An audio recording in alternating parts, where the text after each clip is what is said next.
are closing in on the playoffs. West Virginia just got some news. So let's start with that because that's huge and it's probably the biggest news of the summer. JT Daniels is going to be a Mountaineer. If you haven't watched my video on it, released when he signed last week or 2 weeks ago, whatever it was, go watch that. You get my initial thoughts, but let's talk about it. Let's talk about it now. JT Daniels, man, former 5-star recruit. I think Rivals or something has him like 99 overall. Former Heisman candidate, predicted to be a top round draft pick in the NFL. He was at USC. He had some injury troubles. He got replaced. He went to Georgia, tore his ACL, I think, or something. Got replaced, entered the transfer portal, and by the miracle above, somehow, he ended up in West Virginia. He committed. JT Daniels is going to be a Mountaineer. Now, this is huge news, guys. I mean, I think some people are excited, but I think this is bigger than anyone's going to think it is. And I find it really funny how when he entered the transfer portal, it was hyped up. Like college sports, everyone was hyping up JT Daniels in transfer portal. Where's he going? Where's he going? The second he goes to West Virginia, you don't hear anything about it anymore. Like the hype of instantly stopped when he committed to West Virginia. It's like the national media, they saw it, and all of a sudden they're like, well, he can't be, I mean, he's going to West Virginia. Maybe he's not what we thought, you know. They can't give West Virginia. I'm telling you, this kid is special, guys. If he's anything like he was before his injuries, West Virginia got a special one. I've seen a lot of West Virginia fans hype. Some fans comparing him to Skylar Howard and Will Grier. Guys, you got to set your sights a little higher, I think, on this one. I mean, this kid is special. Right now, he is 1-40 pick to win the Heisman Trophy. I think he's got a better odds than that. The big thing we see, and I see why teams were hesitant to go with him and why they've kind of tried to kill the hype a little bit other than being at West Virginia, is because he's had injury problems. But this is 2022, and ACLs aren't as big a deal as they used to be. So if he can come back and he can play like he is, and like he was rated to play, guys, this is huge for West Virginia. Like, this is a big deal.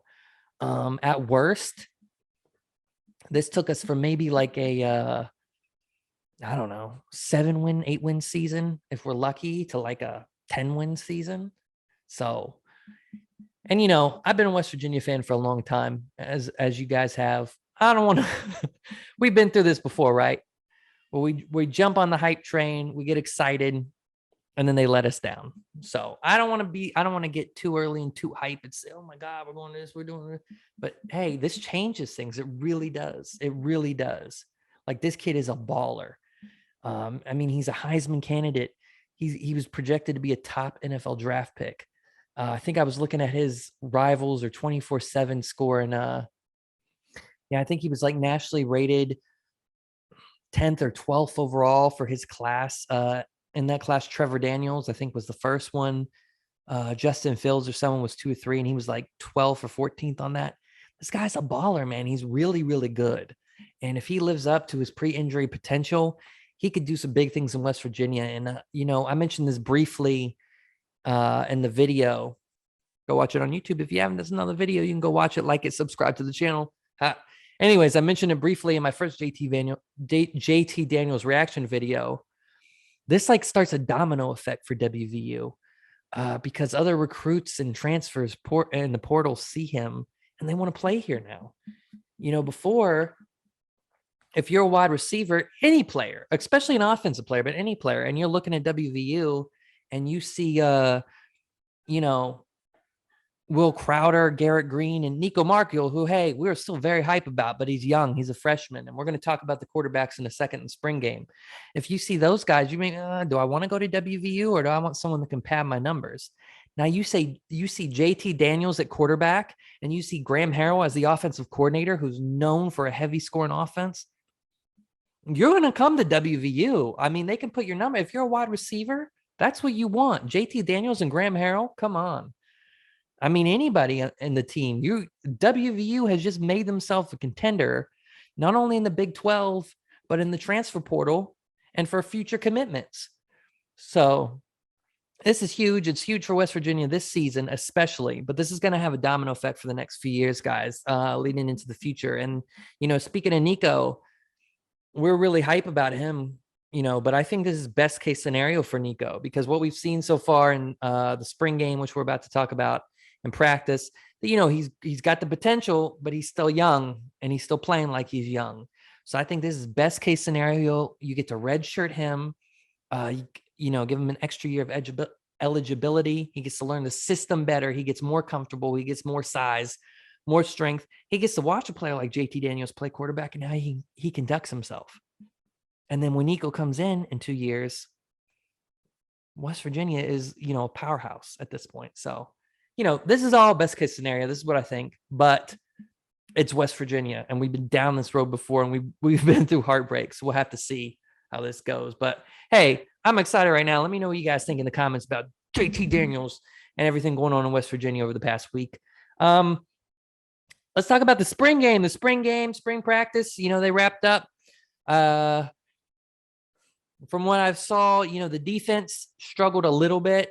They had some picks, but they struggled a little bit. I'm worried about, I think I mentioned in the JT Daniels video too, I'm still a little worried about the secondary going into the season. We lost some guys. I'd like to see that improved before the season starts.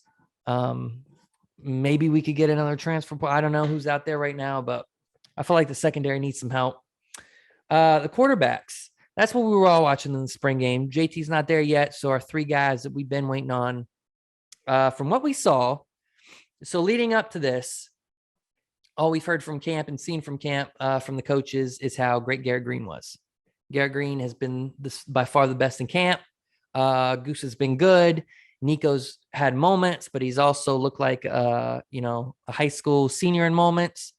But from this game, to me, and I think everyone else watching, I don't know about the coaching staff because Neil Brown has some different comments, but I think it was clear to everyone watching this game that Will Goose Crowder was a standout by far above the rest. He was slinging the ball. He had excellent reads. He had very good pocket presence, pocket awareness. I know in camp, but, game situations are very different than practice, right? Drills, you can scrimmage in practice. Even though this is a scrimmage, it's different. It's game situation. Under pressure, Garrett Green, he did look better in the second half. He came back. He had some big throws downfield, which is good. But to me, and I think a lot of what I've seen on Twitter, a lot of West Virginia fans, Goose won the show on this one, guys. He looked great. Nico had some really good moments. I think sometimes he deferred to his physical ability to run because maybe he was uncomfortable with the pass or reading the pocket. He got a little hurried. Nico's the guy. He's got the potential, but he's going to take some time. And I think, again, with JT Daniels coming in, best case scenario for Nico. So what are we going to see? Sometimes with Neil Brown, it's hard to read because we heard all last season how Jared Dagey was improved. Jared Dagey was the most improved player, different Jared Dagey. And then in the season started, we saw the same Jared Dagey. So is that what's happening with Garrett Green now, where Garrett Green's this, Garrett Green's this, Garrett Green's throwing the ball, Garrett Green, and then Garrett Green's going to be the number 2 guy, and then we're going to get the same Garrett Green? I don't know. Because from me and everyone I've talked to and everyone I still talking about it, Goose was clearly the guy in that spring game. So as of right now, I think Garrett Green's the odd man out because you got JT Daniels coming in. If Will Crowder, you're going to have him behind him, and then you're going to have Nico. I don't know if you have 4 quarterbacks on your roster. I don't know if Garrett Green will want to sit there, if you want to try to go somewhere and play. I don't know. So we'll have to keep an eye on that, see how that shakes out. We got some time left before the fall, but let me know what you guys think. Did you watch the game? What did you guys think? Who stood out to you?